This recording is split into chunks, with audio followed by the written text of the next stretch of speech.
My sister called me useless in front of everyone on her birthday night, and people laughed. I quietly wiped my tears and made one phone call. Dad, please come.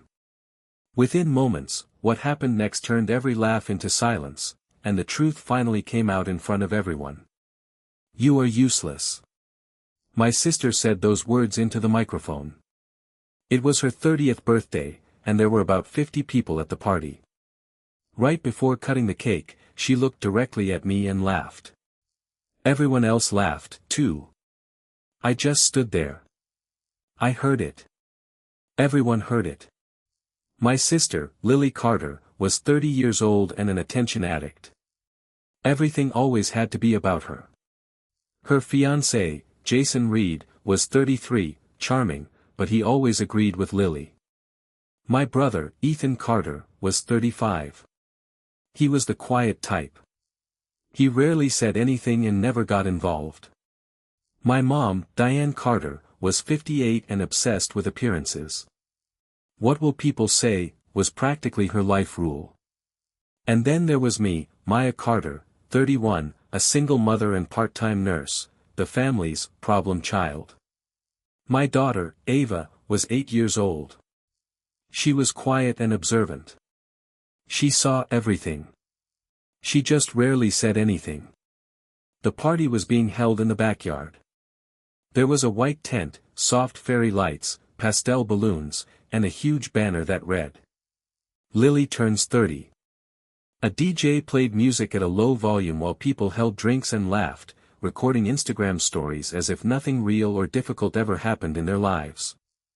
I stood quietly in the corner with Ava beside me. Then Lily lifted the microphone. Guys, attention, please. Everyone turned toward her. I just want to thank everyone for coming. People clapped. Then she looked at me. My stomach dropped. Thanks for showing up, even though, honestly, you don't really contribute anything to this family. Laughter filled the yard. Some people shifted awkwardly. Most didn't. Jason even raised his glass. To honesty, he said. I looked at Lily. Enough. She laughed. Oh, come on. Don't be so sensitive. I'm not sensitive. You're rude. Same thing, she replied. Ethan muttered from the side, guys, not today. Lily raised her hand. No. She needs to hear this. I held Ava's hand tighter. What exactly have I done? I asked. Lily rolled her eyes. Everything is always about you. Your problems, your life, your drama. I remember last Christmas. You made everything awkward. I looked at Mom. You ignored Ava. Mom immediately stepped in. This is not the time. So when? I asked.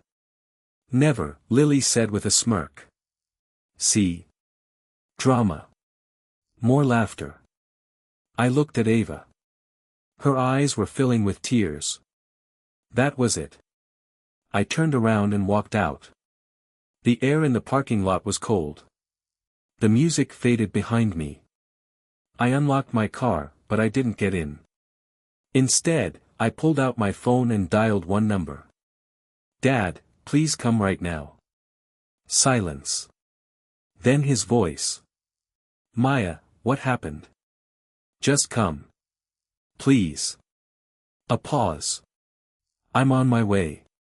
I hung up. I looked at myself in the car mirror. My eyes were red, but I didn't cry. This wasn't new. Growing up, Lily was always the center of attention. Birthday parties. Gifts. Photos. I was always in the background. One time, I asked, can I have cake too? Mom said, don't be selfish. In high school, Lily was prom queen. I took a nursing job. Dad told me, good. Practical choice. In college, Lily's tuition was paid for. I took out loans, $28,000, which continued growing with interest. I never complained. After my divorce, I asked my family for help. Mom said, "You made your choices." Lily said, "I can't babysit. I have plans." Dad stayed silent, like always. Then Lily started a boutique. It failed. Dad gave her $40,000. "She just needs support," he said. Meanwhile, I worked 2 jobs. Night shifts. Long days with Ava. No applause. No support. The pattern was simple. Lily wins. I survive. 10 minutes later, headlights cut through the darkness. Dad stepped out of the car, still wearing his coat. His face was serious. "Maya, what happened?" I didn't answer. I simply handed him my phone. "Listen." He pressed play. Lily's voice came through the speaker. "Once Maya is out, everything's cleaner." Dad froze. He listened again. Then he quietly asked, "Where did you get this?" "Mark. Jason's brother." Dad nodded slowly. "And what else?"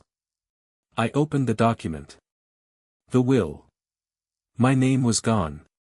Dad read it line by line. His hands trembled slightly. "When was this done?" "You tell me." He closed his eyes. "I signed it, but I didn't read the details." I let out a bitter laugh. "Of course you didn't." He looked at me, guilt heavy in his eyes. "Come on." "Where?" "Inside." We walked back into the house. The music was still playing. The party looked completely normal, as if nothing had happened. Lily stood beside the cake. "Make a wish," someone shouted. Dad stepped forward. "Stop." His voice was loud enough to silence the entire room. The music cut instantly. Everyone turned. Lily forced a smile. "Dad? Turn the TV on." Ethan immediately did it. I connected my phone. Jason frowned. "What is this?" "A correction," I said. Lily snapped, "Maya, don't embarrass yourself." I pressed play. Her voice filled the room. "Once Maya is out, everything's cleaner." Silence. Complete silence. Lily's face drained of color. "Turn it off," she shouted. I didn't. Jason looked at her. "Explain." She stammered. "It's taken out of context." I held up the document. "This too?" Mom stepped forward. "This is a private family matter." Dad cut her off. "No. This is family." I looked at Lily. "You removed me and my daughter from the will." Lily snapped back. "Because you're irresponsible. I work 2 jobs. You still struggle." "Because I didn't get $40,000. Gasps rippled through the crowd. Jason turned toward Lily. "Is that true?" "That was different." "How?" Silence. Then Mark, standing nervously in the back, stepped forward. "I think there's more." Lily shook her head. "Mark, don't." He looked at Jason. "She cheated." The room froze. Jason stared at him. "What?" "Last month." Lily shook her head desperately. "No." Jason shouted, "With who?" Silence. Mark swallowed hard. "With me." Everything exploded. Jason shoved him. "You're my brother." Lily started crying. It was a mistake. Jason pulled off his ring and threw it onto the table. "It's over." Mom rushed forward. "Jason, wait." But he walked out. Chaos followed. People whispered. Some left. Others pretended they hadn't seen anything. Dad raised his hand. "Enough." Everything stopped. He looked at Lily. "You lied." His voice was calm but firm. You manipulated everyone. You tried to erase your own sister. Lily broke down. I just wanted peace. Dad shook his head. That's not peace. That's control. Mom tried again. We can fix this. Dad shook his head. No. It's already broken. Then he turned to me. Maya, I'm sorry. Silence. Those words were heavy. Late. But real. The will be corrected tonight, he continued. Lily shouted, you can't just. I can, and I will. Then Ethan spoke for the first time. He looked at everyone. She should. Everyone turned toward him. Even me. It wasn't fair, he said quietly. It never was. Mom stared at him. Ethan. He shook his head. I stayed quiet for too long. That was wrong. Silence filled the room again. I looked at Ava. She stood behind me. I pulled her close. I said nothing. I simply turned and walked out. No one stopped me.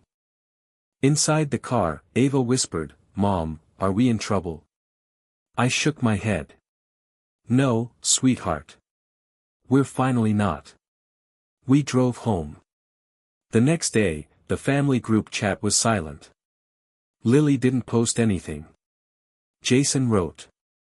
I'm done. Then he left the group. Mark disappeared. Mom texted me. You humiliated us. I didn't reply. Dad called later. I'm going to the lawyer.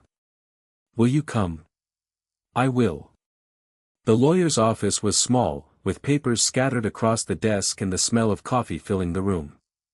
He placed the document in front of me. Equal share, he said. My name was back on it. I signed. Dad looked at me quietly. I should have seen it. I looked at him. You didn't want to. He didn't argue. Then he asked. Can we start again? I thought for a moment. Slowly. He nodded. Slow is fine. A few weeks later, Lily moved out. Mom went with her. Ethan texted me. Coffee sometime? I smiled and replied. Sure. Ava came home from school smiling. I stood in the kitchen making coffee when my phone buzzed. Unknown number. I answered. I owe you an apology. You don't owe me anything. I should have listened. It's too late. A pause. Yeah, the voice said quietly. I know. I hung up. I took a sip of coffee. The house was quiet. But this time, the silence wasn't heavy. It was peaceful. It was mine. I looked at myself in the mirror. No tears. Just clarity. And that was enough. If this story moved you or kept you watching until the end, don't forget to like and subscribe to the channel. Your support means everything and helps us bring more powerful stories like this to life. Thank you so much for watching. I truly appreciate you being here.